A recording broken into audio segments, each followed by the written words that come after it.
South ఇండియాలోనే అతి తక్కువ ధరలకే రత్నాలందించే ఏకైక సంస్థ 6JVR. హలో నమస్తే, నేను జర్నలిస్ట్ వైఎన్ఆర్. వెల్కమ్ టు పాడ్కాస్ట్లో ఈరోజు మనతో పాటు ఒక స్పెషల్ గెస్ట్ జాయిన్ అవుతున్నారు, సరితా రాణి గారు. రాణి గారు అంటే తెలియకపోవచ్చు, కానీ ఆంధ్రప్రదేశ్లో సంచలనం సృష్టించిన వివేకానంద రెడ్డి గారి హత్య కేసుకు సంబంధించి ఇటీవల ద వైలో 2 ఆర్టికల్స్ వచ్చాయి. ఈ ఆర్టికల్స్ తెలుగు రాష్ట్రాల్లో ఏ స్థాయిలో సంచలనం సృష్టించాయో చూసాం. ఈ హత్య కేసుకు సంబంధించి సంవత్సరాలుగా వస్తున్న వార్తలకు భిన్నంగా సంవత్సరాలుగా ప్రజలు తెలుసుకోలేని అనేక నిజాలను ద వైర్ 2 ఆర్టికల్స్ రూపంలో బయటకు తీసుకొచ్చింది. ఈ ఆర్టికల్స్ రాసిన సరితారాణి గారు ప్రస్తుతం అంతా ఉన్నారు. సరితారాణి గారు దాదాపు 34 సంవత్సరాలుగా దేశవ్యాప్తంగా అనేక మ్యాగజైన్స్లో పనిచేశారు, న్యూస్ పేపర్స్లో పనిచేశారు, ప్రస్తుతం ఫ్రీలాన్స్ జర్నలిస్ట్గా ఉన్నారు.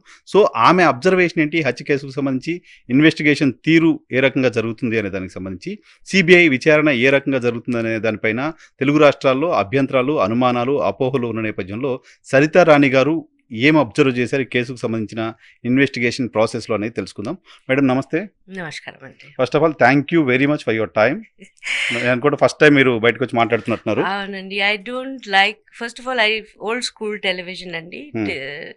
Reporter should be the story, the story should be the story.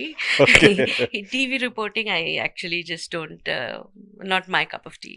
Okay, so మీరు మాకు చాలా సీనియర్, మీ దగ్గర నుంచి చాలా నేర్చుకోవాలి. బట్ క్రైమ్ జర్నలిజంలో మీరు చాలా సుదీర్ఘంగా పనిచేస్తున్నారు. ఆల్మోస్ట్ 3 decades నుంచి ఉన్నారు జర్నలిజంలో. It was not all crime, but yes, I've done a lot of crime in law.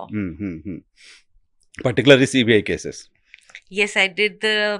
My first CBI case was in 1996 when Vijay Ramarao was the CBI director, and PV Narasimha Rao used the CBI to fix his own political opponents within his party and outside the BJP. Like, charge sheets were filed against LK Advani and so on and so forth. That was my first CBI case. Before this, I did the Haren Pandya murder investigation. I looked into CBI's investigation into that case also, which was quite similar to this one.